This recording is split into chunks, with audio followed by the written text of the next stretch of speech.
Assalamualaikum warahmatullahi wabarakatuh. Selamat malam para pejuang cuan. Gimana kabar kalian di malam hari ini? Semoga kalian dalam keadaan sehat semua dan saya doakan sukses semua buat kalian. Amin. Mantap jiwa ya. Dan tentunya buat teman-teman semua, buat rekan-rekan semua ya, saya doakan semoga kita semua diberi berumur panjang, rezeki yang melimpah dan apa yang kita harapkan semoga di tahun ini ya teman-teman bisa jadi kenyataan. Amin.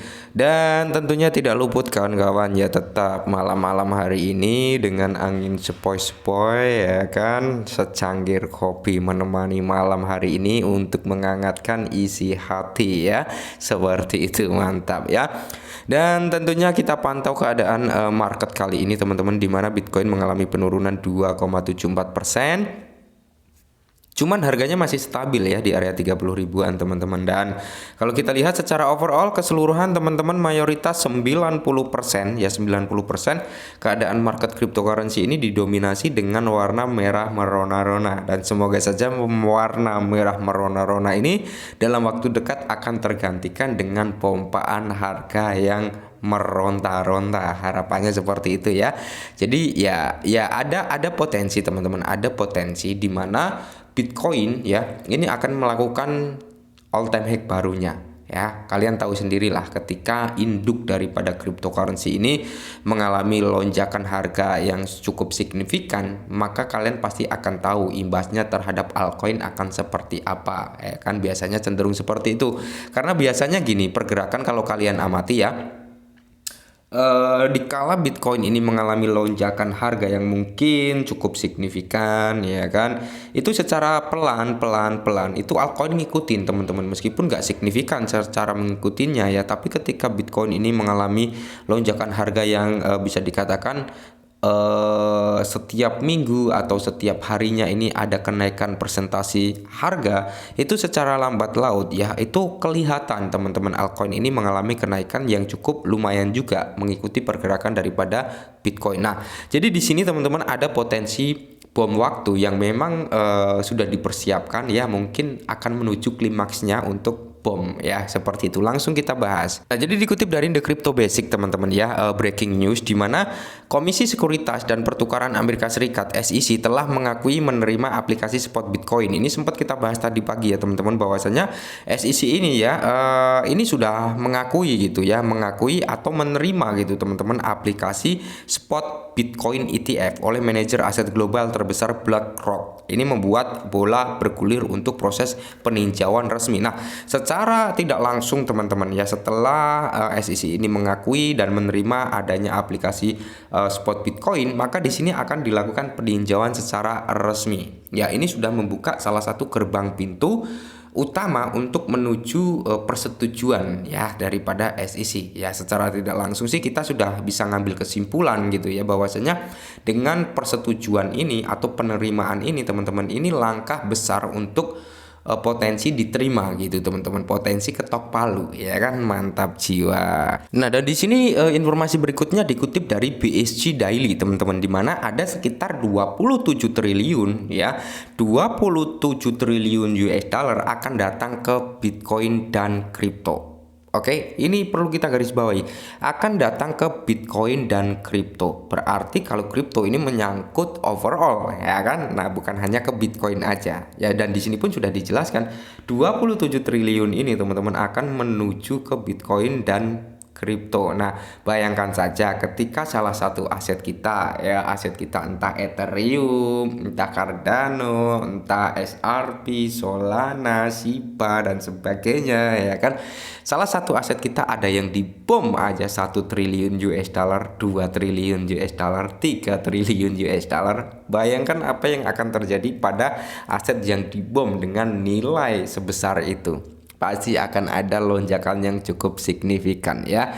Semoga saja teman-teman ya, semoga saja para institusi-institusi besar ini khilaf gitu. Mereka masuk ke salah satu aset yang kita miliki dan naruh dananya sebesar triliunan US dollar, kan harapan seperti itu. Karena di sini dijelaskan ya, 27 triliun US dollar siap datang ke Bitcoin ya. Tapi intinya di sini kalau kita mengacu ya udah menjadi tolak ukur bahwasanya Bitcoin ini akan menerima dana yang cukup besar. Mungkin sisa daripada pemasukan dana dari Bitcoin ini akan lari ke altcoin gitu teman-teman. Dan di sini dana ini berasal dari BlackRock ya, BlackRock, Bank of America, Goldman Sachs ya, BNY Mellon, dan ada Morgan Stanley, Fidelity, JP Morgan, Invesco. Teman-teman seperti itu. Mantap jiwa, ini institusi-institusi besar semua ini ya kan.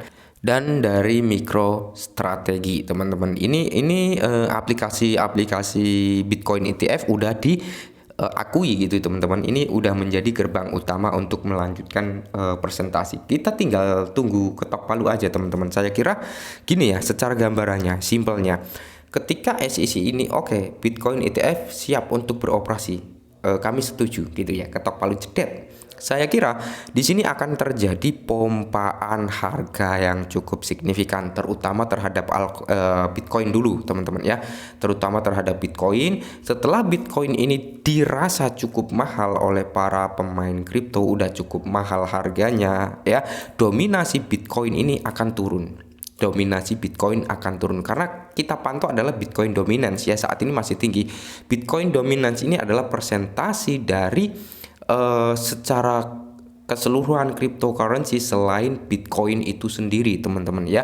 Ketika Bitcoin dominance ini tinggi, berarti orang-orang ini cenderung ya mendominasi terhadap Bitcoin terlebih dahulu gitu ya, karena menurut mereka Bitcoin ini masih murah nih ya, Bitcoin masih diskon nih ya, mereka berfokus ke Bitcoin dulu. Nah, ketika Bitcoin dominance ini udah turun, berarti anggapan orang-orang tersebut terhadap Bitcoin itu sendiri, terhadap price-nya Bitcoin itu sendiri udah terlalu mahal ya, harganya udah terlalu mahal, waktunya berpindah ke altcoin. Maka dari itu presentasi harga teman-teman ya, ketika terjadi Bitcoin bull run nantinya itu adalah dengan sistem Bitcoin dominance ini turun ya. Bitcoin dominance turun karena apa? Dominasi orang-orang dominasi pemain kripto ini sudah cenderung turun terhadap price-nya Bitcoin. Mereka kembali ke altcoin. Maka di situ ketika Bitcoin naik, Bitcoin dominance turun, di situ terjadi alt session atau altcoin ini akan menaik secara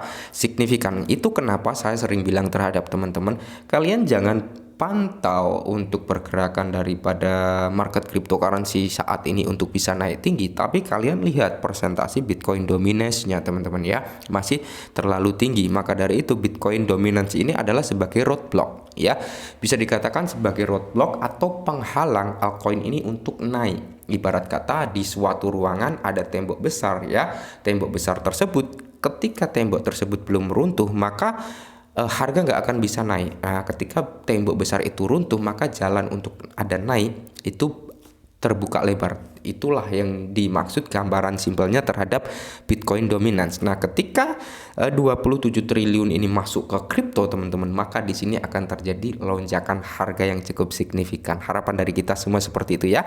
Dan mungkin ini dulu sedikit informasi. Semoga membantu dan salam cuan.